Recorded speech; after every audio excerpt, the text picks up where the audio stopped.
السلام علیکم ناظرین، آج سے ہم تاریخ خلافت عثمانیہ سیریز کا آغاز کر رہے ہیں۔ اس سے پہلے ہماری ایک ویڈیو جدید ترکی اور معاہدہ لوزان کے عنوان سے اپلوڈ کی گئی ہے، جو ترکوں کی تاریخ عروج سے زوال تک اور پھر معاہدہ لوزان کے متعلق مختصر مگر جامع ویڈیو ہے۔ ہماری آج کی ویڈیو تاریخ خلافت عثمانیہ سیریز کی پہلی لڑی ہے، جو خلافت عثمانیہ کے بانی عثمان کے متعلق ہے۔ ہم اپنی آئندہ آنے والی ویڈیوز میں خلافت عثمانیہ کے ہر ایک سلطان اور اس کے عہد حکومت کے بارے میں تفصیل سے ذکر کریں گے۔ تو چلیے شروع کرتے ہیں۔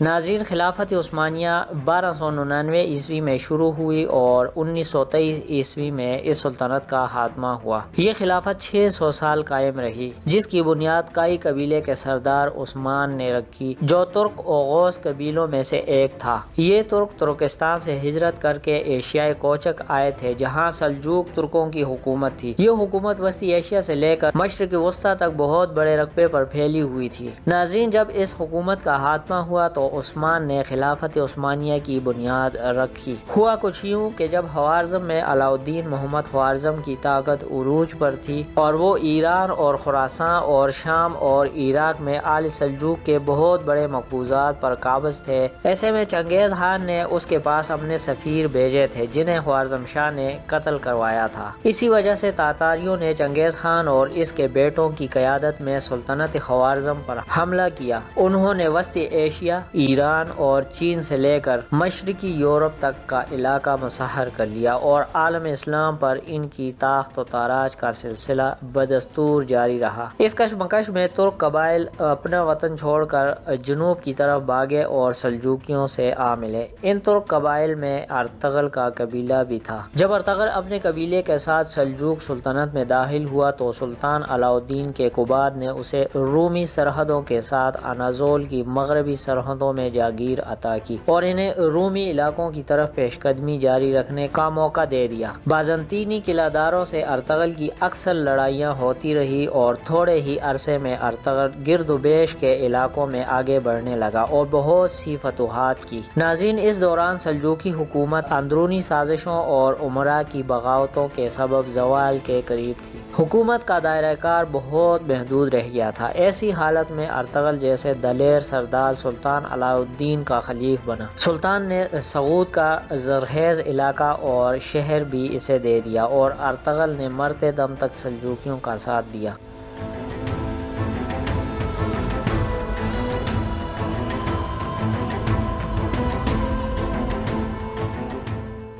ارطغرل کی وفات کے بعد ارطغرل کا بیٹا عثمان اس کا جانشین بنا، جسے اس نے اپنی زندگی ہی میں جانشین مقرر کیا تھا۔ عثمان بھی روم کی طرف پیش قدمی کرتا رہا اور سلجوق کی توسیع کرتا رہا۔ ناظرین، یہی وہ بہادر لڑکا تھا جو خلافت عثمانیہ کا بانی اور پہلا سلطان بنا۔ یہ وہ زمانہ تھا جب سلجوقی حکومت اپنی آخری سانسیں لے رہی تھی۔ ایشیائے کوچک میں یعنی اناطولیہ میں طوائف الملوکی پھیلی ہوئی تھی۔ بازنطینی قلعہ دار سلجوقیہ کے سرحدی علاقوں پر حملہ آور ہو رہے تھے۔ عثمان ان حملہ آوروں سے نبر آزما تھا۔ ناظرین، پہلے سال اس نے کراجہ حصار فتح کیا تو سلطان علاء الدین نے کراجہ حصار اور اس کے گرد و بیش کی تمام اراضی عثمان کو جاگیر میں دے دی۔ عثمان کو بے کے خطاب سے نوازا، اسے اپنا سکہ جاری کرنے اور اپنا نام جمعہ کے خطبے میں شامل کرنے کی بھی اجازت دے دی۔ اس طرح لقب کے علاوہ بادشاہی کے تمام اختیارات عثمان کو حاصل ہو گئے۔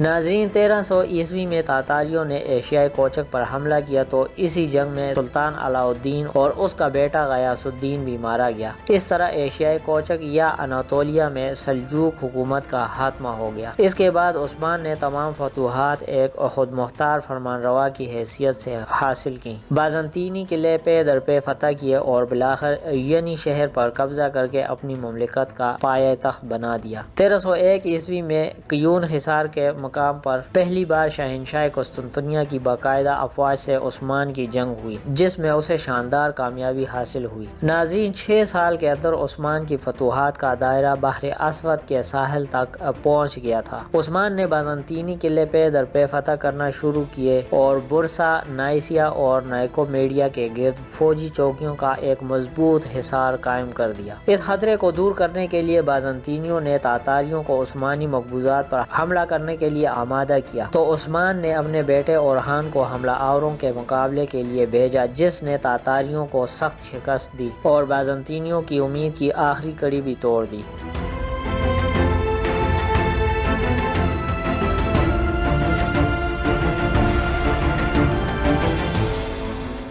ناظرین، 1317 عیسوی میں عثمان نے برسا کا محاصرہ کیا۔ یہ محاصرہ تقریباً 10 سال تک جاری رہا اور آخر کار 1326 عیسوی میں مخزورین نے ہتھیار ڈال دیے اور شہر کو خالی کر دیا۔ ترک فوج عثمان کے بیٹے اورحان کی سرکردگی میں فاتحانہ طور پر برسا میں داخل ہوئی۔ اس وقت عثمان شدید علالت کی حالت میں سقوط میں موجود تھا۔ ناظرین، وفات سے پہلے اورحان یہ خوشخبری لے کر اس کے پاس پہنچ گیا۔ عثمان نے اورحان کی ہمت و شجاعت کو سراہا اور اسے اپنا جانشین مقرر کر دیا۔ عثمان نے اورحان کو بلا تفریق تمام رعایا کے ساتھ یکساں عدل و انصاف اور بھلائی کرنے کی وصیت کی اور یہ بھی ہدایت کی کہ اسے برسا میں ہی دفن کیا جائے، اور پھر عثمان کی وفات پر اس کی وصیت کے مطابق اسے برسا میں ہی دفن کیا گیا۔ ناظرین، عثمان نے اپنے ابتدائی عہد حکومت میں ایک مسجد اس شہر میں تعمیر کروائی جو خلافت عثمانیہ کی پہلی مسجد ہے۔ عثمان میں ہمت و شجاعت غیر معمولی تھی۔ میدان جنگ میں اس کی بہادری سپاہیوں میں دلیری کی روح پھونک دیتی تھی۔ انتظام حکومت میں اس کی دانشمندی رعایا کے دلوں کو اپنا گرویدہ بنا لیتی تھی۔ ناظرین، اس کے عدل و انصاف کی شہرت تمام ملک میں پھیلی ہوئی تھی۔ اس کی عدالت میں ترک، تاتاری و عیسائی سب برابر تھے۔ اس نے کبھی بھی دولت جمع نہیں کی بلکہ تمام مال غنیمت غریبوں اور یتیموں کا حصہ نکال کر سپاہیوں میں تقسیم کر دیتا تھا۔ اس کی طرز زندگی بھی بہت ہی سادہ تھی اور اس میں کوئی نمائش کا عنصر بھی شامل نہ تھا۔ ناظرین، اس کے مرنے کے بعد اس کا